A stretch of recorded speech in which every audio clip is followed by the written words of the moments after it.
Hello everyone, welcome back to the series of the lesson toward the parable of our Lord Savior Jesus Christ. இயேசு கிறிஸ்துனுடைய ஊமைகளை பற்றியதான தொடர் சத்தியத்துக்குள்ளாய் உங்கள் யாவரையும் அன்போடு அடியேன் வரவேற்கிறேன். பிரியமானவர்களே, இந்த ஊமைகளில் நாம் 12ஆம் பாடத்தில் வந்திருக்கிறோம். இந்த 12வது பாடத்தில் we going to see the parable of the good Samaritan. நல்ல சமாரியனை பற்றியதான ஊமையை நாம் இந்த பாடத்தில் கற்றுக்கொள்ள இருக்கிறோம். இந்த ஊமைக்குள்ளாக நாம் கடந்து செல்வதற்கு முன்பதாக ஊமைகளை பற்றியதான ஒரு சரியா தவறா வினா விடை மாறி நாம் ஒரு சீக்கிரமாக ஒரு சில விஷயங்களை நம்ம பார்க்க இருக்கிறோம். அதாவது இந்த ஊமைகளை சில பேர் எப்படி புரிந்திருக்கிறார்கள், அவளுடைய புரிந்து கொள்ளுதல் சரியா தவறா அப்படிங்கிறத இதன் மூலமாக நம்ம தெரிந்து கொள்ளலாம். அப்படியாக முதலாவது சரியா தவறா ட்ரூ ஆர் ஃபால்ஸில் பழைய ஏற்பாட்டில் ஊமை என்ற சொல் பயன்படுத்தப்படவில்லை அப்படின்னு சொல்கிறாங்க. த ஆன்சர் இஸ் ஃபால்ஸ், பொய். ஏனென்றால் பழைய ஏற்பாட்டிலும் ஊமைகள் பயன்படுத்தப்பட்டுள்ளன. நாம் அதில் நாத்தான் தாவீதுக்கு சொன்ன ஒரு ஊமையை கூட நம்ம பார்த்துருக்குறோம். ரெண்டாவதாக ஊமைகள் உருவ மொழியை பயன்படுத்துகின்றன. Parable use the figurative language. The answer is yes, கண்டிப்பாக அது பயன்படுத்தப்பட்டிருக்கிறது.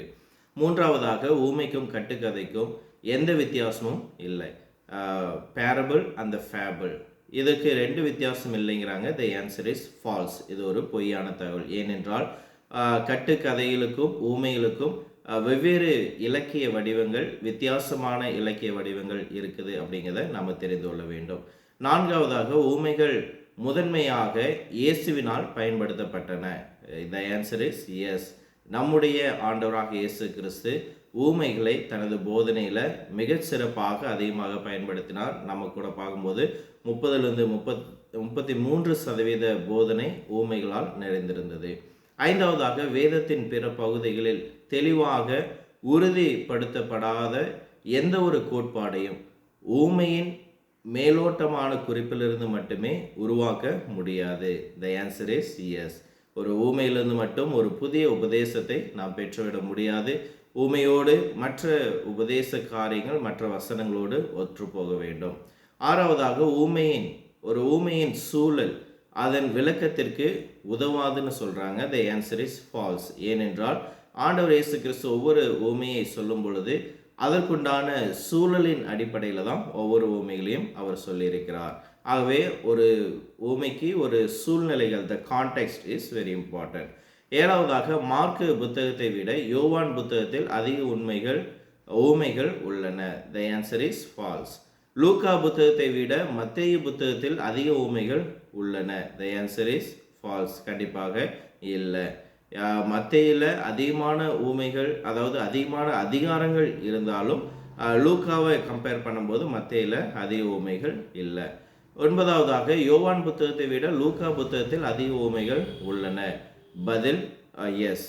ஏனென்றால் லூக்கா சுவிசேஷ புஸ்தகத்திலேயே அதிக ஊமைகளை கொண்ட ஒரு சுவிசேஷ புஸ்தகம் எது அப்படின்னா அது லூக்கா சுவிசேஷ புஸ்தகம். 10வது, எல்லா ஊமைகளும் பரலோக ராஜ்யம் ஒப்பாய் இருக்கிறது என்றே தொடங்குகின்றன. த ஆன்சர் இஸ் ஃபால்ஸ். ஏனென்றால் எல்லா ஊமைகளுமே பரலோக ராஜ்யம் அப்படிங்கிற காரியத்தில் துவங்கப்படுறதில்லை. ஒரு சில ஊமைகள் மாத்திரமே அது அப்படியாக துவங்கப்படுகிறது. 11வதாக பரலோக ராஜ்யமும் தேவனுடைய ராஜ்யமும், the kingdom of heaven and the kingdom of God என்று சொல்லக்கூடிய என்பதை ஊமைகள் நிரூபிக்கின்றன. The answer is true. ஏனென்றால் சரியான பதில். ஏனென்றால் சில ஊமைகள் தேவனுடைய ராஜ்யம் இப்படிப்பட்டதாக இருக்கிறது என்றும் பரலோக ராஜ்யம் இப்படிப்பட்டதாக இருக்கிறது என்று இரண்டிற்கும் அங்கு ஊமைகள் காணப்படக்கூடியதாக இருக்கிறது. So now let us turn back to the Luke chapter 10 verse 25 to 37. லூக்கா 10வது அதிகாரம் 25வது வசனத்திலிருந்து 37வது வசனம் வரை ஆண்டவர் இயேசு கிறிஸ்துவினால் சொல்லப்பட்ட அந்த நல்ல சமாரியனை பற்றியதான ஊமையை நாம் இப்பொழுது பார்க்க இருக்கிறோம். இந்த ஊமையை நாம் எடுத்துக்கொண்டோம் என்றால் இதனுடைய இதோட ஒரு மையப்பொருள் என்ன, ஆண்டவர் இயேசு கிறிஸ்து இதை பேசுவதற்கான ஒரு மையப்பொருள் என்ன என்று சொல்லி பார்க்கும் பொழுது உண்மையான அயலானுடைய தன்மை, அதாவது ஒரு உண்மையான நண்பனுடைய தன்மை. நீங்கள் ஒருவருக்கு த ட்ரூ நெய்பர்னஸ் அப்படின்னு சொல்லுவாங்க. அதாவது நீங்கள் எப்படி ஒரு உண்மையான நண்பராக இருக்கிறீங்க அப்படிங்கிறது தான் இந்த ஒரு ஊமையினுடைய முக்கிய கருப்பொருளாய் இருக்கிறது.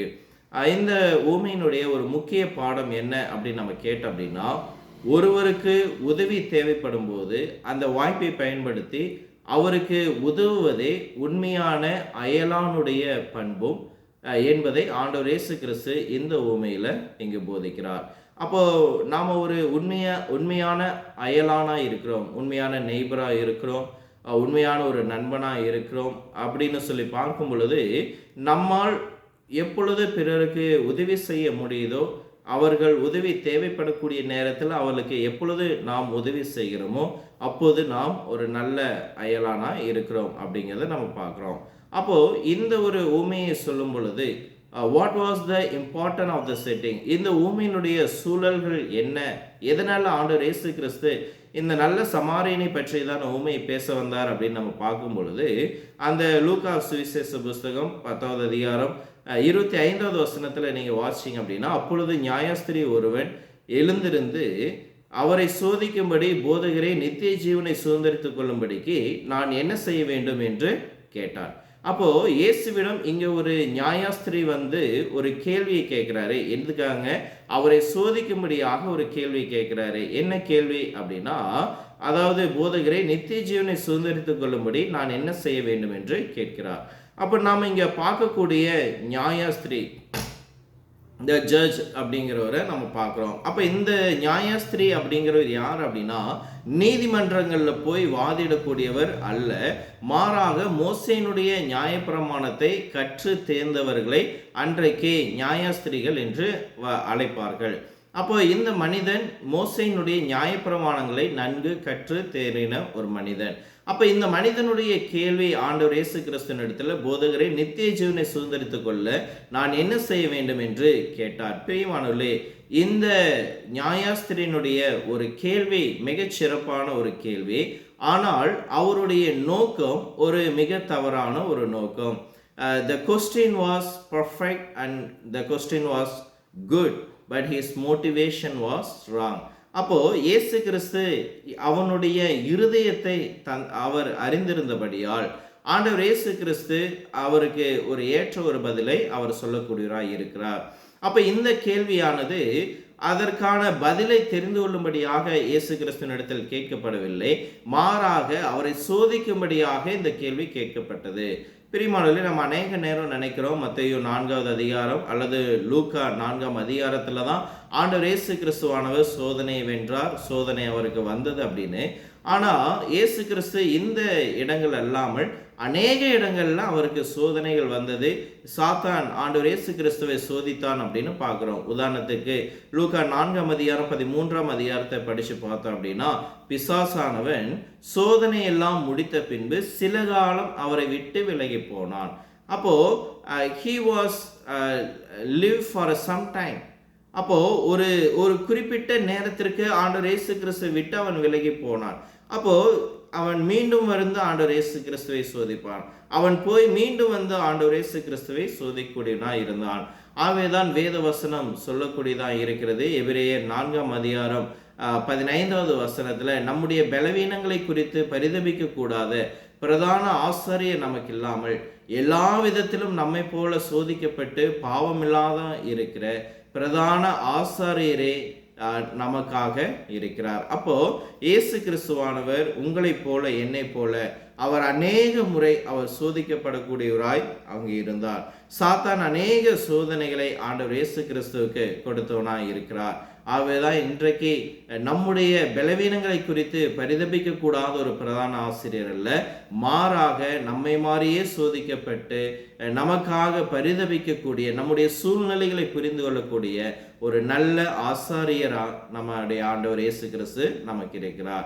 சரி பிரியமானவர்களே, இந்த மனிதன் கேட்டார், நித்திய ஜீவனை சுதந்திரித்துக் கொள்ள நான் என்ன செய்ய வேண்டும்? பிரியமானவர்களே, நித்திய ஜீவன் என்பது ஒரு சுதந்திரம். அது அந்த மனிதன் சொன்னது ஒரு நல்ல வார்த்தை. It's a inheritance. The eternal life is a inheritance. அது சுதந்திரிக்கப்படக்கூடிய, பெற்றுக்கொள்ளக்கூடிய ஒன்றாய் இருக்கிறது. ஆனால் அதை அடைய நாம் சில கட்டளைகளுக்கு கீழ்ப்படிய வேண்டும். அதனாலதான் இந்த மனிதன் ஆண்டவர் இயேசு கிறிஸ்துவினிடத்துல வந்து கேட்கிறாரு, நித்திய ஜீவனை சுதந்தரித்துக் கொள்ள நான் என்ன செய்ய வேண்டும்? அப்ப இங்க ஒரு உண்மையான ஒரு சத்தியம் இங்க வெளிப்படக்கூடியதா இருக்கிறது. என்ன அப்படின்னா, நித்திய ஜீவனை சுதந்தரித்துக் கொள்வதற்கு நாம ஏதாவது ஒன்று செய்தாக வேண்டியது அவசியமா இருக்கிறது.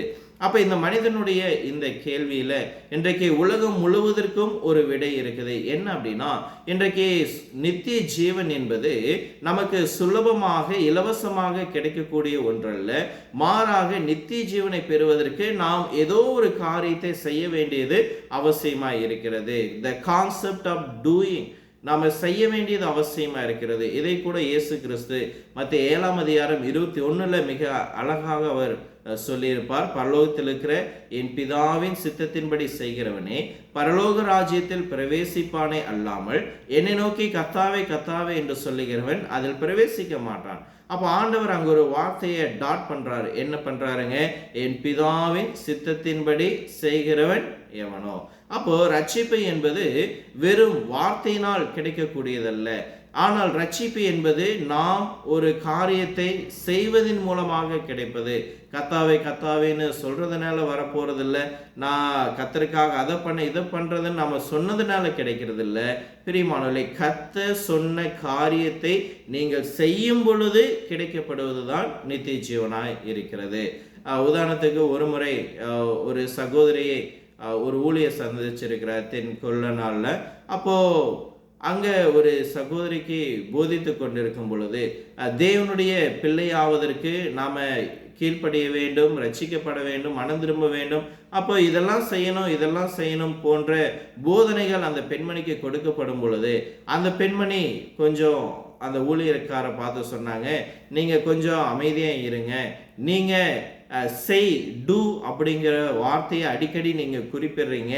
நான் சொல்றேன், நம்ம ரட்சிக்கப்படுறதுக்கு என்ன செய்ய தேவையில்லை, எதுவுமே செய்ய தேவையில்லை அப்படின்னு அந்த பெண்மணி அந்த போதகரை பார்த்து சொல்லியிருக்கிறாங்க.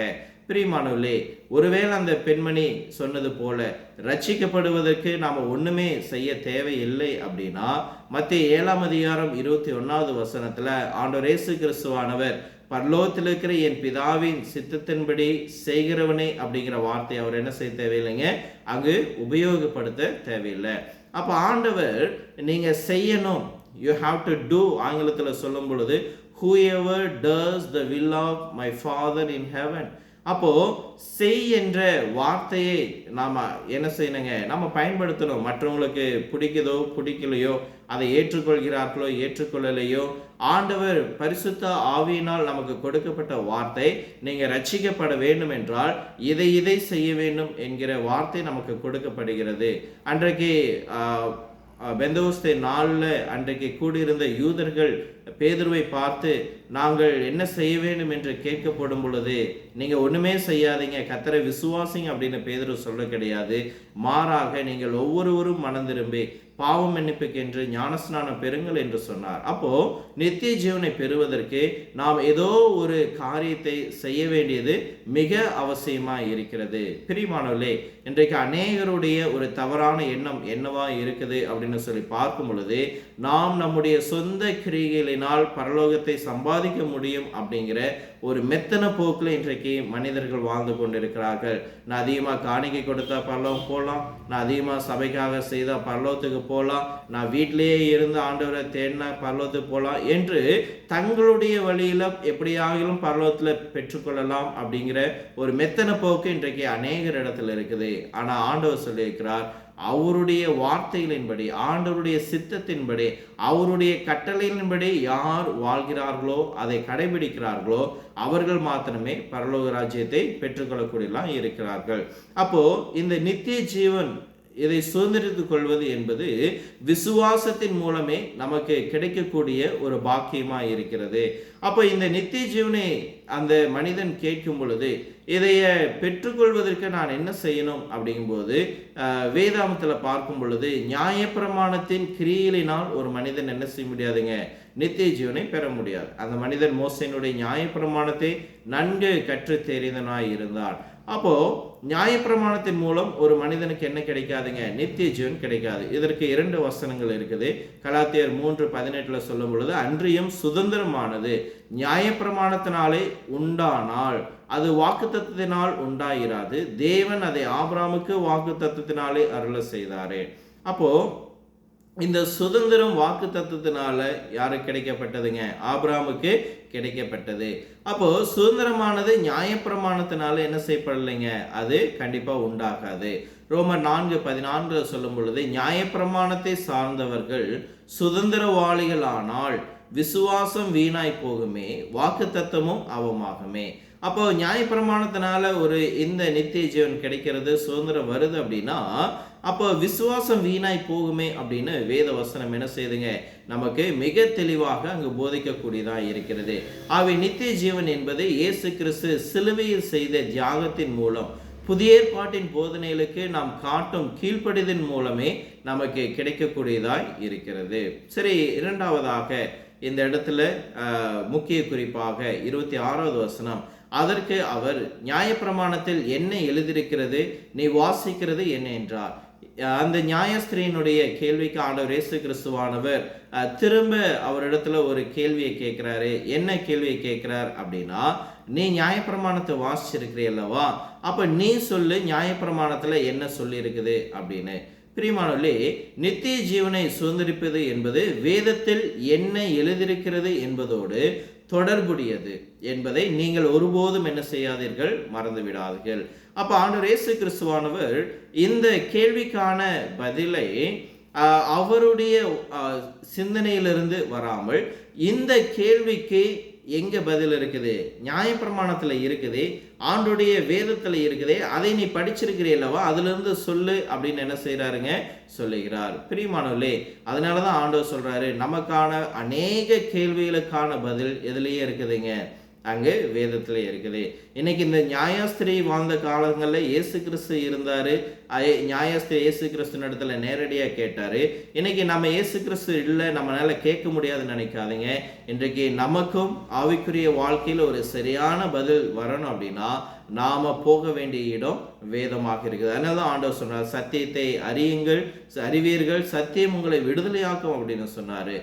பவுல் ரோமர்ல 1:16 வசனத்துல, கிறிஸ்துவின் சுவிசேஷத்தை குறித்து நான் வெட்கப்படேன், அது முதலில் யூதரிலும் பின்பு கிரேக்கரிலும் விசுவாசிக்கிறவனோ அவனுக்கு ரட்சிப்புண்டாவதற்கு தேவ பலனா இருக்கிறது. ஸோ வேத வசனம் என்பது நம்முடைய ஒரு தேவ பலனாய் இருப்பது அப்படிங்கிறத நீங்க பார்க்கணும். அப்போ நமக்கான அநேக விடைகள், நம்முடைய கேள்விகளுக்கான அநேக விடைகள் அங்க வேதாமத்துல இருக்குது. ஆனா இங்க என்ன ஒரு பிரச்சனை அப்படின்னா, அந்த வேதாமத்தை நீங்க எப்படி வாசிக்கிறீர்கள் அப்படிங்கிறதெல்லாம் ஒரு பிரச்சனை இருக்குது. தேவனுடைய வார்த்தை ஒருவர் எப்படி வாசிக்கிறார் என்பதுல மிகப்பெரிய ஒரு வித்தியாசம் இருக்குது. இன்றைக்கு அநேகர் வேதத்தை வாசிக்கும் பொழுது, இன்றைக்கு அநேகர் ஒரு டினாமினேஷன் கிளாஸஸ் போடுறாங்க. அதாவது அவங்களுக்குன்னு ஒரு கண்ணாடியை போட்டு அவங்க என்ன செஞ்சுட்டு இருக்கிறாங்க? அவர்கள் வேதத்தை வாசிக்கிறார்கள். அதாவது அவங்களுக்கு அவங்களுடைய கண்ணோட்டத்தோடு வேதத்தை வாசிக்கக்கூடிய ஜனங்கள் இருக்கிறார்கள். இதை புரிஞ்சுக்கிற மாதிரி உதாரணத்துக்கு சொல்லணும் அப்படின்னா, யோவான் 3:16 வசனத்தை வாசிக்கும் பொழுது, மேலும் தம்முடைய ஒரே பேரான குமாரனை விசுவாசிக்கிறவன் எவனோ அவன் கெட்டு போகாமல் நித்திய ஜீவனை அடையும்படி அவரை தந்தரில் இவ்வளவாய் அன்பு கொண்டார். அப்ப இந்த வசனத்தை வைத்துக்கொண்டு நீங்க நித்திய ஜீவன் பெறுவதற்கு ஒன்றும் செய்ய தேவையில்லை, விசுவாசிங்க, அது போதும் அப்படின்னு சொல்றவங்க இருக்கிறாங்க. இப்படிப்பட்ட நோக்கத்தோடு வேதத்தை வாசிக்கிறவங்களும் இருக்கிறாங்க. ஆனால் யாக்கோபு 2:24 மிக தெளிவாக சொல்லப்பட்டிருக்கிறது, மனுஷன் விசுவாசத்தினால் மாத்திரமல்ல கிரியினாலேயும் நீதிமானாக்கப்படுகிறான் என்று காண்கிறீர்களே. அப்போ ஒரு மனிதன் விசுவாசத்தினால் மாத்திரமல்ல கிரியையினாலும் அவன் நீதிமானாக்கப்பட வேண்டும். அப்போ வேதவசனம் ரெண்டுமே நமக்கு சொல்லப்பட்டிருக்குது. ஆனால் இன்றைக்கு அநேகர் வேதவசனத்தை தவறாக அவர்களுடைய கோட்பாடுகளோடு ஒற்று போகும்படியான வார்த்தைகளை மட்டும்தான் வாசிக்கிறார்களே தவிர வேதத்தை முழுமையாக அவர்கள் என்ன செய்ய கிடையாதுங்க, வாசிப்பது கிடையாது. இது ஒரு தவறான அணுகுமுறையாக இருக்கிறது. நீங்கள் வேதத்தை முன்கூட்டியே தீர்மானிக்கப்பட்ட ஒரு எண்ணத்தோடு நீங்க வாசிக்க கூடாது. Preconceived ideas. அதாவது நான் இதை தான் நம்புகிறேன், இதுதான் பைபிள் சொல்லுது அப்படின்னு நாம் என்ன செய்யக்கூடாதுங்க, வாசிக்கக்கூடாது. மாறாக நான் இதை நம்புகிறேன், ஆனால் இது சரியா தவறா அப்படிங்கிறத வேதம் என்ன சொல்லுதோ அதன்படி நான் விசுவாசிக்கிறேன்னு நம்ம வாசிக்க வேண்டும். அதே போல் தப்பெண்ணத்தோடு நாம் வாசிக்கக்கூடாது. ப்ரெஜுடிஸ் அப்படிங்கிற எண்ணத்தோடு நம்ம என்ன செய்யக்கூடாதுங்க, நான் வேதத்தை வாசிக்கக்கூடாது. இது தவறாக இருக்கும், இப்படி தான் இருக்கும் நம்ம வாசிக்கக்கூடாது. அடுத்தது ஹேட்ரட், வெறுப்போடு வேதத்தை நாம் வாசிக்கக்கூடாது. இங்கிருந்த இந்த நியாயஸ்திரிக்கு இப்படிப்பட்ட ஒரு எண்ணத்தோடு தான் அந்த மனிதன் என்ன செய்திருக்கிறாங்க, இந்த கேள்வியை அவன் கேட்டிருக்கிறான். தேவனுக்கு செய்ய வேண்டிய கடமையை அவனால் என்ன செய்ய முடியலைங்க, உணர முடியவில்லை. அப்போ நித்திய ஜீவனை பெற்றுக்கொள்வதற்கு நான் என்ன செய்ய வேண்டும் என்று கேட்ட அந்த மனிதனுக்கு பதில் நன்கு அறிந்திருக்க வேண்டும். ஏனென்றால் அதற்கான பதில் எங்க இருக்குதுங்க, அந்த அவன் படித்து கற்று தேறின அந்த நியாயப்பிரமாணத்திலேயே இருக்குது. அதனாலதான் ஆண்டவர் இயேசு கிறிஸ்து அந்த மனிதன் அதை பார்ப்பதற்கு அவன் தவறினான். மாறாக இயேசு சோதிக்கப்பட்ட போதெல்லாம் எழுதியிருக்கிறதே என்று பிசாசை அவன் வென்றான் அப்படிங்கிறத நம்ம பார்க்கிறோம். அப்போ ஒரு சத்திய வசனமானது நாம நன்மையாக முழுமையாக கற்றுக்கொள்ளும் பொழுது வேத வசனங்கள் நாம அப்படிப்பட்ட சோதனையிலிருந்து மீண்டு வருவதற்கான ஒரு தேவ பலனாக இருக்கிறது. இயேசு கிறிஸ்து அப்படிதான் அநேக சோதனைகளை ஆண்டுடைய வார்த்தைகளினால் வசனங்களினால் வென்றார். மத்தேயு 4ஆம் அதிகாரம் 4வது வசனம், 4வது அதிகாரம் 7வது வசனம், 4வது அதிகாரம் 10வது வசனம் என்று ஆண்டவர் இயேசு கிறிஸ்துனுடைய சோதனை நேரங்களில் இட் இஸ் ரிட்டன், இப்படியாக எழுதியிருக்கிறது என்று வேதத்தை அடிப்படையாக அவர் அந்த சோதனையில வென்றார். பிரியமானவர்களே, நமக்கும் சோதனைகள் வரும் பொழுது பலன் கிடைக்க, அதற்கான ஒரு தீர்வு கிடைக்க, அந்த சோதனையில் நாம் வெற்றி பெற வேத வார்த்தையிடமே நாம் செல்ல வேண்டியது அவசியமாக இருக்கிறது. ஆண்டவர் இயேசு கிறிஸ்துவினிடத்துல மத்தேயு 19ஆம் அதிகாரம் 4வது வசனத்துல இன்னொரு சூழல்ல மீண்டும் அவரை சோதிக்கும்படி அவரிடத்துல ஒரு கேள்வி கேட்டாங்க. எப்படி இங்க நித்திய ஜீவனை சுதந்திரித்துக் கொள்ள நான் என்ன செய்ய வேண்டும் என்று கேட்டது போல அங்க திருமணத்தை பற்றியும் விவாகரத்தை பற்றியதுமான ஒரு கேள்வியை ஒரு சோதனை பொறியாக ஆண்டவர் இயேசு கிறிஸ்து முன்னாடி வைத்தார்கள். அப்போ ஆண்டவர் இயேசு கிறிஸ்து அவளுக்கு பதில் சொல்லும் பொழுது சொல்றாரு, ஆதியிலே மனுஷனை உண்டாக்கினவர் அவர்களை ஆணும் பெண்ணுமாக உண்டாக்கினார் என்பதை நீங்கள் வாசிக்கவில்லையா? அப்போ ஆண்டவர் என்ன சொல்றாருங்க, have you not read that?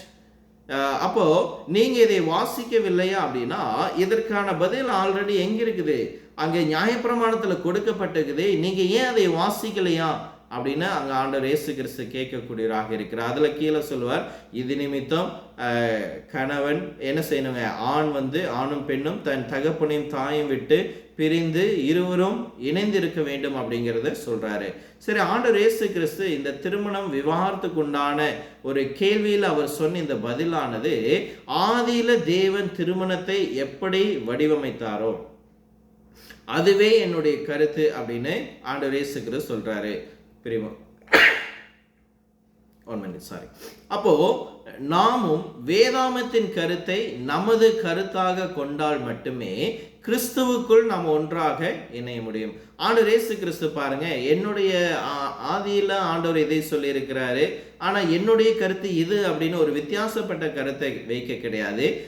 எவ்வளவு நூற்றாண்டுகள் ஆனாலும் இயேசு கிறிஸ்துவும் எழுதியிருக்கிறதே ஆதியில தேவன் எப்படி உண்டாக்கினாரோ அதுதான் என்னுடைய கருத்து. எதுக்குங்க? திருமணத்திற்கும் விவாகரத்துக்கும்.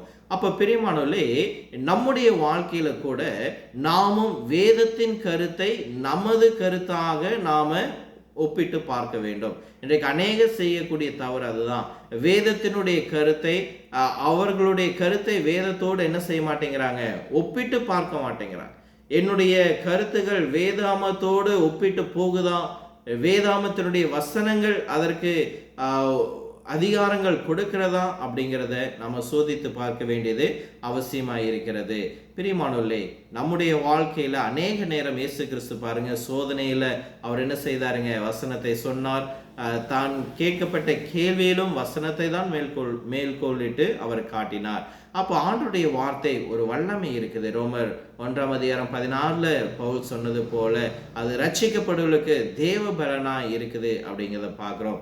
நம்முடைய வாழ்க்கையிலும் அநேக சோதனைகளை நாம் வென்று வர, நாம் மீண்டு வர ஆண்டோடைய வார்த்தைகளை நாம் என்ன செய்யணுங்க, கீழ்ப்படிய வேண்டியது அவசியமாக இருக்கிறது. அதனால தான் ஆண்டவர் சொன்னார், அந்த நியாயஸ்திரி பார்த்து கேட்குறாரு, நித்திய ஜீவனை பற்றி நீ கேட்டது நல்லதா, அந்த நித்திய ஜீவனுக்கு உரியதான பதில் நியாயப்பிரமாணத்தில் இருக்குதே, நீ வாசிக்கவில்லையா அப்படின்னு ஒரு மிக முக்கியமான கேள்வி ஆண்டவர் இயேசு கிறிஸ்து கேட்கிறாரு. அதுக்கு அந்த பதில், மனுஷன் சொல்லுகிற பதிலை பாருங்க. 3வது முக்கிய குறிப்பாக லூக்கா 10:27 அந்த நியாயஸ்திரி இயேசுவிடத்தில் பதில் சொல்லும்போது, உன் தேவனாகிய கர்த்தரில் உன் முழு இருதயத்தோடும், உன் முழு ஆத்துமாவோடும், உன் முழு பலத்தோடும், உன் முழு சிந்தையோடும் அன்பு கூர்ந்து உன்னிடத்தில் அன்பு கூறுவது போல பிறனிடத்திலும் அன்பு கூறுவாயாக என்று அவன் கூறினான். பிரியமானவர்களே, அந்த நியாயஸ்திரி ஒரு சரியான ஒரு பதிலை சொன்னார். He gave the right answer அப்படிங்கிறத நம்ம கவனிக்கணும். ஏன் அப்படின்னு சொல்லி பார்க்கும் பொழுது, வேதத்தில் என்ன எழுதியிருக்கிறது என்று அந்த மனிதன் நன்கு அறிந்தவனாய் இருந்தான். அதனால தான் ஒரு நாள் என்ன செய்ய முடியுதுங்க, பதில் சொல்ல முடிஞ்சது. ஆண்டவர் இயேசு கிறிஸ்து ஒரு கேள்வி கேட்குறாரு. ஆண்டவர் இயேசு கிறிஸ்து அந்த கேள்வி அவருக்கே திருப்பிடுறாரு. நீ நியாயப்பிரமாணத்தில் படிச்சிருக்கிறிய சொல்லு அப்படின்னு சொல்லும் பொழுது அந்த மனிதன் ஒரு சரியான பதிலை இயேசு கிறிஸ்துக்கு சொல்றாரு. பிரியமானவர்களே, இங்கே இன்னொரு கதாபாத்திரத்தில் இன்னொரு சூழ்நிலையிலும் இங்கே ஒரு நியாயஸ்திரி ஆண்டவர் இயேசு கிறிஸ்து சோதிப்பார். மத்திய 22 35-40 வசனங்களில் இயேசு கிறிஸ்துவினிடத்தில் ஒரு நியாயஸ்திரி வந்து, போதகரே, நியாயப்பிரமாணத்தில் எந்த கற்பனை முதன்மையானது அப்படின்னு கேட்பாரு. அதுக்கு ஆண்டவர் இயேசு கிறிஸ்து ஒரு பதிலை சொல்லுவார். என்ன சொல்லுவாருங்க, உன் தேவனாகிய கர்த்தரிடத்தில் உன் முழு இருதயத்தோடும், உன் முழு ஆத்மாவோடும், உன் முழு மனதோடும் அன்பு கூறுவாயாக. இது முதலாம் பிரதான கற்பனை. அதற்கு ஒப்பாய் இருக்கிற 2ஆம் கற்பனை என்னவென்றால், உன்னிடத்தில் நீ அன்பு கூறுவது போல பிறனிடத்திலும் அன்பு கூறுவாயாக என்பது. இவ்விரண்டு கற்பனையிலும் நியாயப்பிரமாணமும் முழுவதும் தீர்க்க தரிசனங்களும் அடங்கியிருக்கிறதே என்றார். அப்போ பாருங்க, இங்க 2 இடங்கள்ல 2 நியாயாஸ்திரிகள் ஆண்டவர் இயேசு கிறிஸ்துவிட்ட கேட்குறாங்க. இங்கே ஒருத்தர் கேட்குறாரு, நித்திய ஜீவனை சுதந்திரித்துக் கொள்வதற்கு நான் என்ன செய்ய வேண்டும். இன்னொரு சூழல்ல நியாயப்பிரமாணத்தில் எந்த கற்பனை முதன்மையானது. அப்போ இந்த 2 கேள்விகளுக்குமே ஒரே பதில் தான் வருது. ஒன்று, கர்த்தரை, தேவனாய் கர்த்தரை முழு இருதயத்தோடும், முழு ஆத்மாவோடும், முழு சிந்தையோடும், முழு பலத்தோடும் நீ தேடணும். அதுபோக உன்னுடைய அயலானை உன்னை நீ நேசிப்பது போல என்ன செய்யணும், பிறனையும் நேசிக்க வேண்டும். இந்த 2 கேள்விக்கும் ஒரே பதில் தான் வருது. அப்போ வேதாமத்தின் உண்மை என்ன என்று சொல்லி பார்க்கும் பொழுது, இன்று ஒருவர் தப்பிப்பது, ரட்சிக்கப்படுவது எப்படி என்னிடம் என்று கேட்டால், வேதம் என்ன சொல்லுகிறதோ அதை நான் அவருக்கு என்ன செய்யணுங்க, சொல்ல வேண்டும். நான் சொல்வது தேவன் வெளிப்படுத்திய சத்தியத்தோடு ஒத்து போகுமா அப்படிங்கிறத நம்ம பார்க்க வேண்டும். அப்போ இந்த 2 விஷயங்களை நீங்க பாருங்க. உங்களிடத்துல யாராவது வேதத்தை சார்ந்த ஒரு கேள்வியோடு வராங்க, ஆவிக்குரிய கேள்விகளோடு வராங்க. அப்போ அவர்கள் உங்களுக்கு தரக்கூடிய பதிலோ அல்லது நீங்கள் அவருக்கு தரக்கூடிய பதிலோ 2 காரியங்களால இருக்க வேண்டும். ஒன்று, வேதம் என்ன சொல்லுகிறதோ அதையே அவர்களுக்கு சொல்ல வேண்டும். 2வதாக, நான் சொல்வது தேவன் வெளிப்படுத்திய சத்தியத்தோடு ஒற்று போகுதா அப்படிங்கிறத நாம் என்ன செய்யணுங்க, நாம பார்க்க வேண்டியது அவசியமா இருக்கிறது. பிரியமானவர்களே, இந்த 2 கற்பனையா பதிலா அந்த மனிதன் என்ன செய்யறாங்க, ஆண்டவர் இயேசு கிறிஸ்துவின் இடத்துல கொடுக்கிறாரு. நியாயப்பிரமாணத்துல நித்திய ஜீவனை பெற்றுக்கொள்வதற்கு நாம என்ன செய்யணும் அப்படின்னா, இந்த 2 விஷயத்தை ஒன்று, ஆண்டவரை முழுமையா நம்ம தேடணும். அதே போல என்னை நேசிப்பது போல பிறனை நேசிக்கணும். இந்த 2 கற்பனைகளுமே பழைய ஏற்பாட்டிலிருந்து வரக்கூடிய ஒரு கற்பனை. இந்த 2ஐயும் நம்ம எங்க பார்க்கலாம் அப்படின்னா, உபாகமம் 6-5 வசனத்துல சொல்லப்பட்டிருக்குது. உன் தேவனாய் கர்த்தரிடத்தில் உன் முழு இருதயத்தோடும், உன் முழு ஆத்மாவோடும், உன் பலத்தோடும் அன்பு கூறுவாயாக. லேவியராகமம் 19-18 வசனத்துல சொல்லப்பட்டிருக்கிறது. உன் ஜனபுத்திரன் மேல் பழி வாங்காமலும் வன்மம் கொள்ளாமலும் உன்னிடத்தில் நீ அன்பு கூறுவது போல பிறனிடத்திலும் அன்பு கூறுவாயாக, நான் கர்த்தர்னு சொல்லப்பட்டிருக்கிறது. அப்போ வேதாமத்துல நியாயப்பிரமாணத்தில் இருக்கக்கூடிய அனைத்து கட்டளைகளும் இந்த 2 பிரதான கட்டளைகளை அடிப்படையாக கொண்டிருக்கிறது அப்படிங்கிறத நாம உறுதியாக இங்கு புரிந்து கொள்ளக்கூடியலாம் இருக்கிறோம். சரி, இந்த பதிலை சொன்ன பிறகு ஆண்டவர் இயேசு கிறிஸ்து அந்த மனிதனிடத்துல சொன்ன வார்த்தையை பார்க்கிறோம். அறிவது வேறு, செய்வது வேறு. இதே தான் ஆண்டவர் இயேசு கிறிஸ்து இங்க சொல்ல வர்றார். உனக்கு தெரிஞ்சிருக்குது, அது போதாது, ஆனா அதன்படி நீ செய்யணும் அப்படிங்கிறது தான் ஆண்டவர் இயேசு கிறிஸ்து அடுத்ததா சொல்ல வர்றார். லூக்கா 10:28 இயேசு அந்த மனுஷனிடம், நீ சரியாக விடையளித்தாய், இப்படி செய், அப்பொழுது பிழைப்பாய். You have said the wrong and do as you have said. நீ சொன்னது சரிதான், ஆனா நீ சொன்னபடி என்ன செய்ய, நீ போய் செய்ய. பிரியமானவர்களே, சில நேரங்களில் நம்முடைய வாழ்க்கையில சரியான பதில்களை அறிவது ஒரு விஷயம் அல்ல, மாறாக அதை நம்முடைய செயல்களில், கிரியைகளில், வாழ்க்கை நடைமுறைகளில் கொண்டு வருவதுதான் மிகவும் முக்கியமானதாய் இருக்கிறது.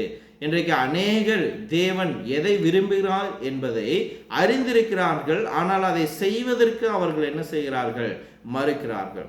எனக்கு அநேகருக்கு தங்களுடைய வாழ்க்கையில தெரிந்திருக்குது, what I have to do and what I must do என்பதை அநேகர் தெரிந்திருக்கிறார்கள், ஆனால் அதை செய்ய அநேகர் மறுக்கிறார்கள். இது மிகப்பெரிய ஒரு தவறாக இருக்கிறது. ஆகவே பழைய ஏற்பாடு புதிய ஏற்பாடு முழுவதுமே இந்த 2 கற்பனைகளின் மையமாக இருக்குது அப்படிங்கிறத நம்ம பார்க்குறோம். இன்னும் சுருக்கமாக சொல்லணும் அப்படின்னா, நீங்கள் பரலோகம் செல்ல வேண்டும் என்றால் 2 காரியங்களை பின்பற்ற வேண்டும் அப்படிங்கிறத நம்ம பார்க்குறோம். ஒன்று, தேவனுக்கு சரியாக இருப்பது. இரண்டாவது, சக மனிதர்களுடன் சரியாக இருப்பது. அப்ப 2 பேர் இடத்துல நாம சரியா இருக்கணும். ஒன்று, ஆண்டவர் இடத்துல சரியாக இருக்க வேண்டும், அதே போல நம்முடைய சக மனிதர்களிடத்துல நாம சரியாக இருக்க வேண்டும். அப்ப ஆண்டவர் இங்க சொல்றாரு, டு, நீ சொன்ன பதில் சரி, ஆகவே அந்த பதிலின் பிரகாரமாக செய், டு அப்படிங்கிற வார்த்தையை ஆண்டவர் இயேசு கிறிஸ்து மிக அழுத்தி அங்க சொல்லக்கூடியவராய் இருக்கிறார். பிரியமானவர்களே, இந்த ஆவிக்குரிய வாழ்க்கை, the spiritual life அப்படிங்கிறது எதுல இருக்குது அப்படின்னா, இப்படி செய் அப்பொழுது பிழைப்பாய் வாழ்வாய் என்று இயேசு சொன்னது ஆவிக்குரிய வாழ்க்கையை குறிக்கக்கூடியதா இருக்கிறது. நீ சொன்னது சரிதான், அப்படியே செய், அப்பொழுது நீ பிழைப்பாய் அப்படின்னார் அல்லவங்களா. எதனால அதே மாதிரி செஞ்சா அந்த மனிதன் பிழைக்க போகிறான்? ஆல்ரெடி அவன் உயிரோட தானே வாழ்ந்துட்டு இருக்கிறான். அப்ப அங்க பிழைப்பது அப்படிங்கிறது எதை குறிக்குது அப்படின்னா, பிழைப்பது நீ வாழ்வாய். எதுல வாழ்வாய் அப்படின்னா, ஆவிக்குரிய வாழ்க்கையில் நீ வாழ்வாய். அப்போ இந்த வாழ்க்கையில் ஒன்றை நாம் உணர வேண்டும், ஆன்மீக வாழ்க்கை என்பது மிகவும் முக்கியமான ஒன்று. 1 தீமோத்தேயு 5:6 சொல்லும் பொழுது, சுகபோகமாய் வாழ்கிறவள் உயிரோடு இருந்தும் செத்தவளாய் இருக்கிறார். பிரியமானவர்களே, நம்முடைய வாழ்க்கையில இந்த மாம்ச ரீதியாக நாம் என்னதான் சுகபோகமாக வாழ்ந்தாலும், நாம் உயிரோடு இருக்கும் பொழுது எல்லாவற்றையும் அனுபவித்தாலும், வேதம் சொல்லுது ஆவிக்குரிய ரீதியில, ஆன்மீக ரீதியில நீங்கள் மரித்தவர்களாய் இருக்கிறீர்கள். நீங்களோ அல்லது நானோ ஆன்மீக ரீதியாக மரிக்க விரும்ப மாட்டோம், மாறாக நாம் ஆன்மீக ரீதியில் வாழ விரும்பக்கூடிய ஜனங்களாய் இருக்கிறோம். அப்போ நாம ஆவிக்குரிய வாழ்க்கையிலும் சுகபோகமாய் வாழ வேண்டும் என்றால் ஆண்டவர் சொன்னதை நாம செய்ய வேண்டியது அவசியமாய் இருக்கிறது. எபேசியர் 2:1 சொல்லப்படுகிறது, அக்கிரமங்களினாலும் பாவங்களினாலும் மரித்தவர்களாய் இருந்த நம்மை அவர் என்ன செய்தாருமாங்க, உயிர்ப்பித்தார். ஆண்டவர் பாவத்திற்கு மரித்த நம்மை என்ன செய்தாருங்க, அக்கிரமங்களுக்கு மரித்த நம்மை அவர் உயிர்ப்பித்தார். அப்ப இந்த உயிர்ப்பித்தல் என்பது எப்ப நடக்கும் அப்படின்னா, ஒருவன் மரிக்கும் பொழுது மாத்திரமே உயிர்ப்பித்தல் நடக்கக்கூடியதா இருக்குது. அப்போ நம்மை தேவன் உயிர்ப்பிக்க செய்தார் என்றால் நம்ம மரித்திருந்தோம். எதுல மரித்திருந்தோங்க, பாவங்கள்ல, அக்கிரமங்கள்ல நம்ம மரித்திருந்தோம். அப்போ நாம் மறுபடியும் பிறக்கும் போது ஆவிக்குரிய ரீதியில நாம மீண்டும் என்ன செய்யறோங்க, உயிர் பெறக்கூடியலா இருக்கிறோம். அதனால்தான் ஆண்டவர் இங்க சொன்னாரு, அப்படியே செய் அப்பொழுது நீ பிழைப்பாய். நீ ஆவிக்குரிய வாழ்க்கையில மரித்திருக்கிறாய், நீ அதை செய் அப்பொழுது நீ பிழைப்பாய் அப்படிங்கிறத இயேசு கிறிஸ்து அங்கு குறிப்பிடுகிறார். யோவான் 11:25 இயேசு மாதாவிடம் சொல்லும் பொழுது, நானே உயிர்த்தெழுதலும் ஜீவனமாய் இருக்கிறேன், என்னை விசுவாசிக்கிறவன் மரித்தாலும் என்ன செய்வானாமாங்க, பிழைப்பான். பிரியமானவர்களே, நாம் இங்க கவனிக்க வேண்டிய விஷயம் என்ன என்று சொல்லி பார்க்கும் பொழுது, நானே உயிர்த்தெழுதலும் ஜீவனுமாய் இருக்கிறேன், என்னை விசுவாசிக்கிறவன் மரித்தாலும் பிழைப்பான். அப்ப ஆண்டவர் சொல்லும் பொழுது, நானே உயிர்த்தெழுதல், I am the resurrection and I am the life. அப்போ உயிர்த்தெழுதல் என்பது இது ஒரு நிகழ்ச்சி அல்ல, அது வெறும் நடக்கக்கூடிய ஒரு சம்பவம் அல்ல, அது நடைபெறக்கூடிய ஒரு குறிப்பிட்ட நாள் மட்டுமல்ல. பிரியமானவர்களே, உயிர்த்தெழுதல் என்பது ஒரு நபரை குறிக்கக்கூடியதாக இருக்கிறது. அந்த நபர் யாரும் இல்லை, நம்முடைய இரட்சகராகிய இயேசு கிறிஸ்துவை அது குறிக்கக்கூடியதாக இருக்கிறது. ஆண்டவர் இயேசு கிறிஸ்து நமக்காக மரித்தார், நமக்காக தம் உயிரை அவர் கொடுத்தார். அவரே நமக்கு உண்மையான உயிர்த்தெழுதலும் ஜீவனமாயிருக்கிறார். அப்போ ஆண்டவர் இயேசு கிறிஸ்து நம்முடைய உயிர்த்தெழுதலும் ஜீவனமாயிருக்கிறார். இது நடைபெறக்கூடிய ஒரு சம்பவம் அல்ல, ஒரு குறிப்பிட்ட நாள் அல்ல, இது நடைபெறக்கூடிய ஒரு நிகழ்ச்சி அல்ல, மாறாக அது ஒரு நபரால் வரக்கூடிய ஒரு விஷயமா இருக்கிறது. ஐந்தாவதாக இயேசு கிறிஸ்து இந்த பதிலை சொல்லும் பொழுது அந்த மனிதன் மீண்டும் தன்னை நீதிமானாக்குவதற்காக ஆண்டவர் இயேசு கிறிஸ்து இடத்துல இன்னொன்று சொல்றாரு. இங்க பார்க்கும்போது செல்ஃப் ஜஸ்டிஃபிகேஷன். லூக்கா 10வது அதிகாரம் 29 அந்த நியாயஸ்திரி ஆண்டவர் இயேசு கிறிஸ்து இது சொன்னதுக்கு அவர் மீண்டும் ஒரு பதில சொல்றாரு. தன்னை நீதிமானாக்க விரும்பி எனக்கு அயலான் யார் என்று இயேசு கிறிஸ்துவின் இடத்துல கேட்டான். ஹூ இஸ் மை நெய்பர் அப்படின்னு அவன் கேட்டான். பிரியமானவர்களே, தனக்கு தெரியாததை போல அவன் என்ன செய்யறாங்க, இந்த ஒரு கேள்வி மீண்டும் கேட்கிறாரு ஆண்டவர் இயேசு கிறிஸ்து. லூக்கா 16:15 இயேசு அவனை நோக்கி சொல்றாரு, நீங்கள் மனுஷருக்கு முன்பாக உங்களை நீதிமான்களாக காட்டுகிறீர்கள், தேவனே உங்கள் இருதயங்களை அறிந்திருக்கிறார். பிரியமானவர்களே, நம்ம இடத்துல இருக்கிற அநேகர் பேர் தேவனுடைய சித்தத்தை செய்வதற்கு பதிலாக நம்முடைய தவறுகளுக்கு சாக்குபோக்கு சொல்லி நம்மை நாமே நியாயப்படுத்திக் கொள்கிறோம். இந்த மனிதன் பாருங்க, உன்னுடைய அயலான நீ நேசி, கர்த்தரை முழுமையா நீ நேசி அப்படின்னு சொல்லும் பொழுது, என்னுடைய அயலான் யார், எனக்கு யாரும் தெரியாதே, நான் யாரை நேசிக்கிறது? அப்ப சில நேரங்களில் இந்த மனிதனை போலவே நம்முடைய வாழ்க்கையில் நாம் என்ன செய்யறோங்க, கர்த்தருடைய வார்த்தை நிறைவேற்ற அப்போ அது எனக்கு தெரியல, இது எனக்கு தெரியலன்னு சாக்கு போக்குல நாம தேடிக்கொண்டு இருக்கக்கூடியலாம் இருக்கிறோம். அப்போ மக்கள் தங்களுடைய சொந்த நிபந்தனைகள் அடிப்படையில் on their own terms பரலோகம் செல்ல விரும்பினார்கள். இதனாலதான் மனிதர்கள் அவர்கள் உருவாக்கிய திட்டங்கள், அவர்கள் போதிக்கக்கூடிய காரியங்கள் என்று மனிதர்கள் சொல்லக்கூடிய வார்த்தைகளை பின்பற்றுகிறார்கள். பிரியமானவர்களே, மனிதனுடைய போதனைகள், மனிதனுடைய கோட்பாடுகள், மனிதனுடைய உபதேசங்கள், இவைகளை நீங்கள் பின்பற்றி பரலோகத்துக்கு போகணும் அப்படின்னு நினைச்சீங்க அப்படின்னா அது மிக தவறான ஒரு புரிதலா இருக்கிறது. அப்போஸ்தலர் 17:30 சொல்லும் பொழுது, அறியாமைக்கு நாம் அறியாமல் இருப்பதற்கு ஒரு சாக்குபோக்கு அல்ல அப்படிங்கிறத நம்ம பார்க்கிறோம். அறியாமையுள்ள காலங்களில் தேவன் காணாதவர் போல் இருந்தார், ஆனால் இப்பொழுது எல்லா மனிதரும் மனம் திரும்ப வேண்டும் என்று அவர் என்ன செய்யறாருங்க, கட்டளையிட்டு இருக்கிறார். அப்போ அறியாமல் உள்ள காலங்களில் தேவன் காணாதவர் போல இருந்தார், ஆனா இப்பொழுது எல்லாரும் மனம் திரும்ப வேண்டும் என்று தேவன் கட்டளையிடுகிறார். அப்போ நமக்கு சாக்கு போக்கு சொல்ல நமக்கு இடம் இல்லை. நம்ம கர்த்தரை அறிந்திருக்க வேண்டும், தெரிந்திருக்க வேண்டும், அதன்படி நம்ம செய்ய வேண்டியது அவசியமாக இருக்கிறது. சரி, இந்த மனிதன் ஆண்டவர் இயேசு கிறிஸ்துவிடத்துல தன்னை நீதிமானாக்க யார் என்னுடைய அயலான் அப்படின்னு கேட்கும் பொழுதுதான் ஆண்டவர் ஒரு நல்ல சமாரியன் அப்படிங்கிற ஒரு ஊமையை இங்கு கொண்டு வருகிறார். லூக்கா 10:30 ஒரு மனுஷன் எருசலேமிலிருந்து எரியோவுக்கு போகையில் கள்ளர் கையில் அகப்பட்டான். அவர்கள் அவனுடைய வஸ்திரங்களை உரித்து கொண்டு அவனை காயப்படுத்தி குற்றுயிராக விற்று போனார்கள். அப்போ இங்க ஒரு மனிதன் பயணமா போறாரு. அந்த மனிதன் யாரும் அல்ல, ஒரு யூதன் அப்படிங்கிறது மிக தெளிவா நமக்கு தெரியுது. ஏன்னா எருசலேமிலிருந்து அவன் எரியோவுக்கு போனான் அப்படிங்கிறத நம்ம பார்க்கிறோம்.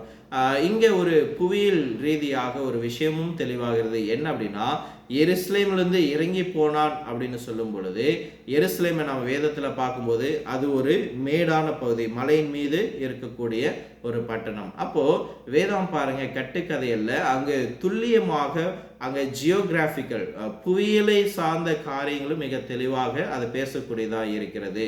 அப்போ எருசலேம் அப்படின்னு நம்ம பார்க்கும்போது, இந்த மனிதன் எருசலேம் வந்து எரிகோவுக்கு போனான். இந்த எருசலேமிலிருந்து எரிகோவுக்கு போகக்கூடிய ஒரு பாதையானது கள்ளர்கள், திருடர்கள் நிறைந்த ஒரு இடமாக இருக்கிறது. அது எவ்வளவு ஆபத்தான ஒரு இடம் என்றால், ஹிஸ்டரியில கூட அந்த இடத்துக்கு ஒரு பேர் வச்சுக்கிறாங்க, பிளடி வே, அதாவது இரத்த வழி அப்படின்னு சொல்லப்பட்டிருக்கிறது. ஏன்னா அநேகரை குருவீராக கொன்று அவளுடைய காரியங்களை எடுத்துக்கொண்டு போவாங்க. அப்ப இயேசு கிறிஸ்து அப்படிதான் சொல்ற, ஒரு மனுஷன் எருசலேம் இருந்து எரியோவுக்கு போயிட்டு இருக்கிறாரு. போகும் பொழுது அவனிடத்துல இருந்து எல்லாவற்றையும் திருடர்கள் எடுத்துக்கொண்டு அவனை பாதி உயிராக, ஹாஃப் டெத் அப்படின்னு சொல்றது ஆங்கிலத்துல, பாதி உயிரோடு அவனை விட்டு செல்கிறார்கள். லூக்கா 10:31 சொல்லும் பொழுது, அப்பொழுது தற்செயலாக ஒரு ஆசாரியன் அந்த வழியை வந்து அவனை கண்டு பக்கமாய் விலகி போனான். அப்போ இந்த இடத்துல தற்செயலாக ஒரு ஆசாரியன் வராரு, அவனை பார்த்துட்டு விலகி போறாரு. பிரியமானவர்களே, எரிகோவில் நீங்க எடுத்துக்கொண்டால் அங்கு நூற்றுக்கணக்கான ஆசாரியர்கள் அங்கு வாழ்ந்து வந்தார்கள். இந்த எருசலேமிலிருந்து எரிகோவுக்கு எவ்வளோ டிஸ்டன்ஸ் அப்படின்னு நீங்க பார்த்தீங்க அப்படின்னா 17 18 மைல்கள் தூரமாக இருக்கிறது. அப்போ இந்த இடத்துல ஒரு மனிதன் என்ன செய்யறாங்க, தேவனுக்கு ஆராதனை செய்துவிட்டு தற்செயலாய் ஆசாரியன் வந்து அவனை பார்க்கிறாரு. அப்போ இந்த ஆசாரியன் யாருங்க, கர்த்தருக்கு பணிவிடை செய்கிறவன். அப்போ இந்த உன்னதமான தேவனுக்கு பணிவிடை செய்பவன், ஆனால் அவன் நின்று அவனுக்கு என்ன செய்யலைங்க, உதவி செய்யவில்லை. இது எவ்வளவு பரிதாபமான நிலை. ஒரு உண்மையான தேவனை தொழுதுவிட்டு திரும்ப வரும் பொழுது ஒருவருக்கு இரக்கமுள்ள இருதயம் இல்லை அப்படிங்கிறது எவ்வளவு வேதனையான ஒரு விஷயம் அப்படின்னு பாருங்க. பிரியமானவர்களே, வேஷமும் உண்மையான பக்திக்கும் இருக்கிற வேறுபாடு இருக்குது. அப்போ நம்ம ஆண்டவரை எந்த அளவுக்கு தேடுறோமோ அந்த அளவுக்கு நம்ம கிரியலினால என்ன செய்யணுங்க, நம்ம வெளிப்படுத்த வேண்டியது அவசியமா இருக்குது. காட்லினஸ் அண்ட் ஜென்யூன் ஒர்க் அப்படின்னு நம்ம சொல்லலாம். அப்போ அதை தான் தேவன் எதிர்பார்க்கிறார். 1 தீமோத்தேயு 3:5 சொல்லும் பொழுது, தேவ பக்தியின் வேஷத்தை தரித்து அதன் பலனை மறுதலிக்கலாய் இருப்பார்கள், இப்படிப்பட்டவர்களை நீ விட்டு விலகு. என்ன சொல்ல வராருங்க, சிலர் பார்ப்பதற்கு பக்தியுள்ளவர்கள் போல அவர்கள் தெரிவார்கள், ஆனால் நடைமுறையில் அவர்கள் தேவ பக்தியை என்ன செய்வதில்லை, பின்பற்றுவதில்லை. 2 தீத்து 1:14 சொல்லும் பொழுது, அவர்கள் தேவனை அறிந்திருக்கிறோம் என்று அறிக்கை பண்ணுகிறார்கள், கிரிகளினாலோ அவரை மறுதலிக்கிறார்கள், அவர்கள் அருவருக்கப்படத்தக்கவளும் கீழ்ப்படியாதலும் எந்த நற்கையும் செய்ய ஆகாதலுமாய் இருக்கிறார்கள். அப்ப பாருங்க, அவர்கள் தேவ பக்தி இருக்குது அப்படின்னு சொல்றாங்க, ஆனா அவங்களுக்குள்ள என்ன இல்லைங்க, எந்த ஒரு கிரியைகளும் அவர்களுக்குள்ள இல்லை, எந்த ஒரு நற்கிரியும் செய்ய அவர்கள் ஆகாதவர்களாய் இருக்கிறார்கள். இன்னைக்கு நாம ஒரு ஊழியக்காரனுடைய தகுதிகள் அல்லது சபையினுடைய மூப்பருடைய கண்காணியுடைய தகுதிகள் எப்படியா இருக்கணும் அப்படின்னு சொல்றதுல கூட இந்த ஒரு விஷயம் வருது. 1 தீமோத்தேயு 3:2 கண்காணியானவன் குற்றம் சாட்டப்படாதவனும் ஜாக்கிரதையுள்ளவனும் தெளிந்த புத்தியுள்ளவனும் யோகிதையுள்ளவனும் அந்நியரை உபசரிக்கிறவனும் போதக சமத்தனும். அப்ப இங்க பாருங்க, அந்நியரை உபசரிக்கிறவன், மற்றவர்களுக்கு உதவி செய்யக்கூடிய ஹாஸ்பிட்டாலிட்டி கொன்ற இருதயமுடைய ஒரு மனிதனாய் இருக்க வேண்டியது அவசியம். இன்னும் சொல்லும் பொழுது, விதைகளுக்கும் நற்கிரிகளுக்கும் மற்றவர்களும் அவன் அன்பு காட்டக்கூடிய இரக்கமுள்ள ஒரு இருதயத்தை உடையவனா இருக்கணும் அப்படிங்கிறத 1 தீமோத்தேயு 5:10 சொல்லும் பொழுது, சபையினால் ஆதரிக்கப்பட வேண்டிய விதவைகளுக்கு இருக்க வேண்டிய தகுதியில ஒன்று சொல்லும் பொழுது, பிள்ளைகளை வளர்த்து, விதவைகள் பிள்ளைகளை வளர்த்து அந்நியரை உபசரித்து பரிசுத்தவான்களுடைய கால்களை கழுவி உபத்திரவப்படுவதற்கு உதவி செய்து சகலவிதமான நற்கிரையிலும் ஜாக்கிரதையாய் நடப்பித்து வரிகளுமாய் இருந்தால். அப்ப இதுல ஒன்னு சொல்றாரு பாருங்க, அந்நியரை உபசரிப்பு. ஒரு ஒரு விதவையை சொல்லும் பொழுது கூட ஒரு விதவியினுடைய ஒரு எண்ணம் என்னவா இருக்கணுமாமாங்க, அந்நியரை உபசரிக்க வேண்டும். அப்போ வேதத்துல நாம பார்க்கும்போது ஆண்டவர் நமக்கு கொடுக்கக்கூடிய ஒரு கட்டளை, மற்றவர்களுக்கு நீ இரக்கம் காட்ட வேண்டியது அவசியம். ஒருவர் கஷ்டப்படும் பொழுது எனக்கு வேலை இருக்குது, நான் அதை செய்யணும் அப்படின்னு நாம சாக்கு போக்கு சொல்லக்கூடாது. நான் என்னுடைய நண்பரிடம் நான் செலவு செய்ய வேண்டும், நான் இதை பண்ணணும் அதை பண்ணணும், நம்ம சாக்கு போக்கு சொல்லக்கூடாது. பிரியமானவர்களே, நாம் இரக்கம் காட்டுவது மிகவும் அவசியமாக இருக்கிறது. யாத்திராமம் 23:4-5 பாருங்க, உங்கள் பகைவனுடைய எருதோ அல்லது கழுதையோ வழிதப்பி போவதை கண்டால் அதை அவனிடம் கொண்டு போய் சேர்க்க வேண்டும். ஒரு விலங்கு பாரத்தினால் விழுந்து கிடந்தால் அதற்கு உதவாமல் போகக்கூடாது. பிரியமானவர்களே, எவ்வளவு ஒரு ஆழமான ஒரு கருத்து. ஒரு சாதாரண விலங்குக்கே நாம் இரக்கம் காட்ட வேண்டும் என்றால், அயனானுடைய விலங்கு ஒன்று நீ வழியில பார்த்து அது பரிதாபமான ஒரு சூழ்நிலை இருக்குதுன்னா அதுக்கு உதவி செய்கிறார். அப்போ ஒரு விலங்குக்கே ஆண்டவர் நாம இரக்கம் காட்டணும் அப்படின்னு சொல்லும் பொழுது, நம்முடைய சாயல், ஆண்டவருடைய சாயல், நம்முடைய சக மனிதனாய் உருவாக்கப்பட்ட ஒரு மனிதன் கஷ்டப்படும் பொழுது அவனுக்கு நாம் உதவுவது எவ்வளவு மேன்மையா இருக்கிறது.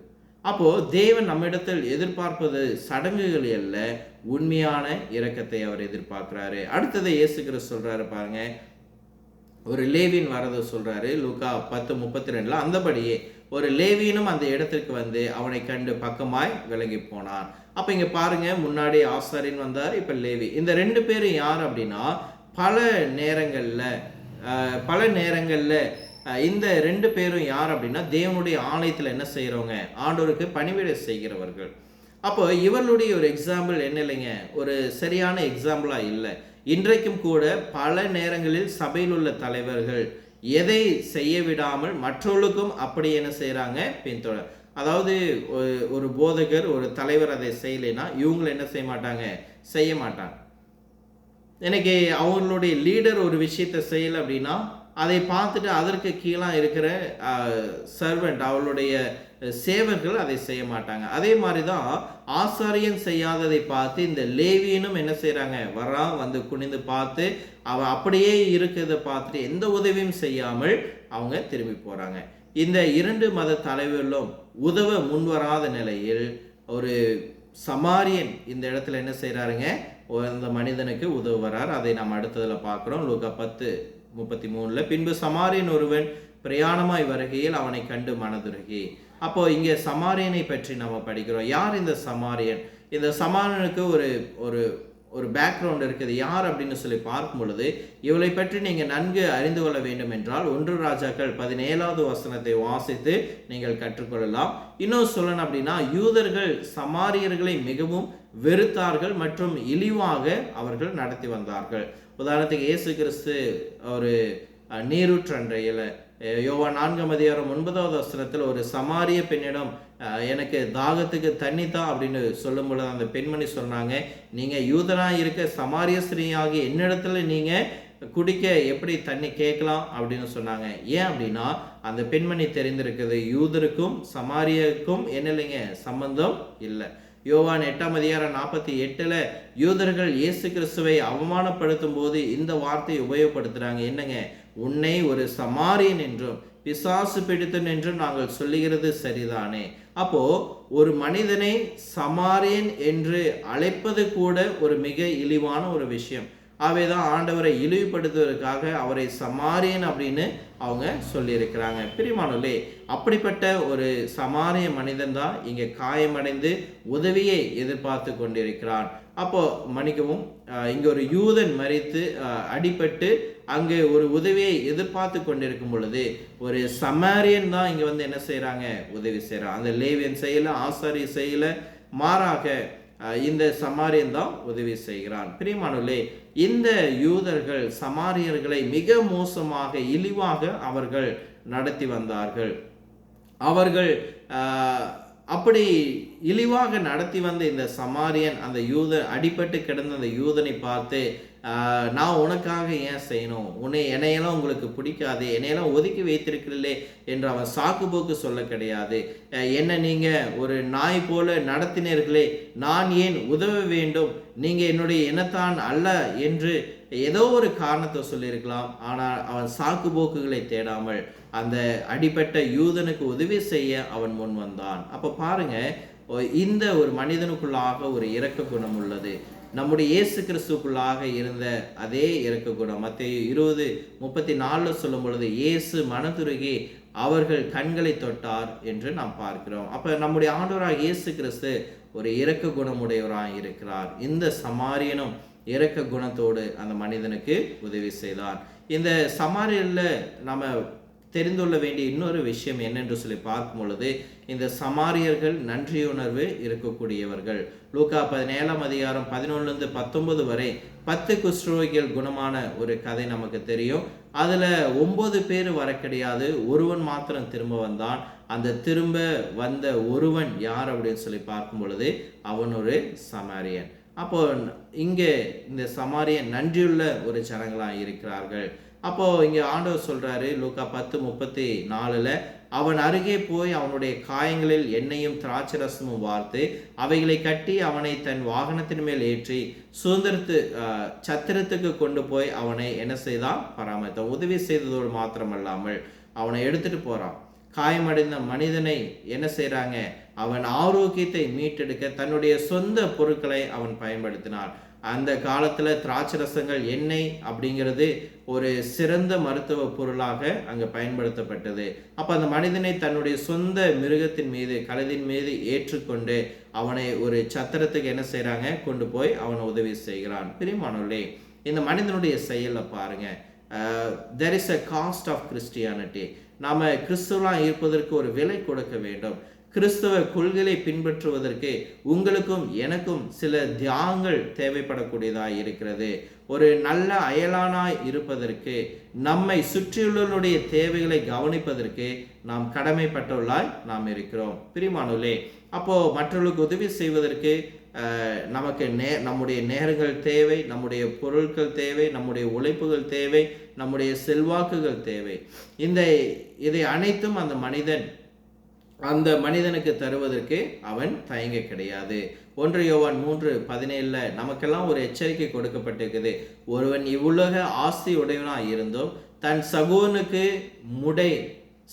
முடை நீடுகிறதை கண்டு தன் இருதயத்தை அவனுக்கு அடைத்து கொண்டால் தேவ அன்பு அவனுக்குள் எப்படி நிலை நிற்கும்? அப்போ பாருங்க, இந்த உலக ஆஸ்தியே ஒரு மனிதனுக்கு இருந்து, எல்லா ஆஸ்திகளும் இருந்து, ஆனால் தன்னுடைய சகோனுக்கு ஒரு தேவைப்படுகிறது, ஒரு உதவி தேவைப்படுகிறது தெரிஞ்சு அவனுக்கு ஒருவன் உதவலை அப்படின்னு சொல்லி பார்க்கும் பொழுது தேவ அன்பு அவனுக்குள் எப்படி நிலை நிற்கும் அப்படின்னு வேதவசனம் ஒரு கேள்வி கேட்குது. அவை நாம் ஒரு அயலான், நம்முடைய சகோதரன் தேவைப்படும் பொழுது நாம் உதவ வேண்டியது அவசியமாக இருக்கிறது. சரி, அடுத்தது பாருங்க, அந்த மனிதனுடைய தொடர்ந்து தாராள மனப்பான்மையை. லூக்கா 10:35 மறுநாளில் தான் புறப்படும் போது 2 பணத்தை எடுத்து சத்திரத்தை கையில் கொடுத்து, நீ இவனை பராமரி, இதற்கு அதிகமாக ஏதாகிலும் செலவழிந்தால் நான் திரும்ப வரும்போது அதை உனக்கு என்ன செய்வேன், நான் தருவேன். அப்போ இந்த சமாரியன் இதெல்லாம் செஞ்சுட்டு சும்மா போக கிடையாது. மறுபடியும் பாருங்க, அவனுக்காக 2 பணத்தை என்ன செய்கிறாங்க, அந்த சத்திரத்தில் இருக்கிற இடத்துல கொடுக்குறாரு. இந்த 2 பணம் அப்படிங்கிறது நாம் சோன்ரோவன் பைபிள் டிக்ஷனரி அப்படிங்கிறதுல பக்கம் 554 அந்த காலத்தில் ஒரு மனிதனுடைய 2 நாள் சம்பளமாக இருக்கிறது. என்னங்க, இந்த 2 பணங்கிறது என்னவாமாங்க, ஒரு மனிதனுடைய 2 நாள் சம்பளம். பிரியமானவர்களே, உங்களுக்கு தெரியாத ஒரு நபர் வழியில் பரிதாபமாக இருக்கிறாரு. அவருக்கு உங்களுடைய தேவைப்படும் பொழுது உங்களுடைய 2 நாள் சம்பளத்தை நீங்கள் அவருக்காக கொடுத்து அவருக்கு உதவி செய்ய முடியுமா? யோசிச்சு பாருங்க. ஆனால் இந்த நல்ல சமாரியன் என்ன செய்தாங்க, அவர் தன்னுடைய 2 பணத்தை, 2 நாள் ஊதியத்தை அவன் மற்ற உதவிகளை செய்ததோடு தன்னுடைய 2 நாள் ஊதியத்தையும் கொடுத்து அவன் என்ன செய்தாங்க, அவன் உதவி செய்தான். அதுதான் அவனுடைய உன்னதமான மனிதன், அவருடைய ஒரு உன்னதமான மனநிலை. ஆகவே ஆண்டவர் இயேசு கிறிஸ்து சொல்றாரு பாருங்க, ஒரு கேள்வி கேட்கிறார் இந்த சமாரியனை பற்றி சொல்லி.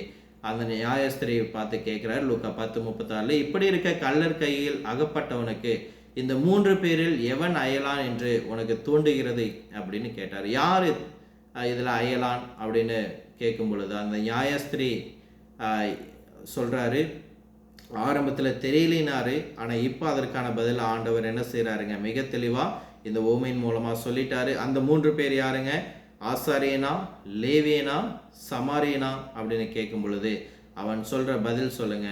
லூக்கா 10:37 அவனுக்கு இரக்கம் செய்தவனே என்றான். அப்பொழுது இயேசு அவனை நோக்கி, நீயும் போய் அந்தபடியே செய் என்றார்.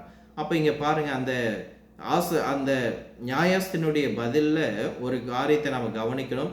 அந்த சமாரியன் அப்படின்னு கூட அவர் சொல்ல கிடையாது, மாறாக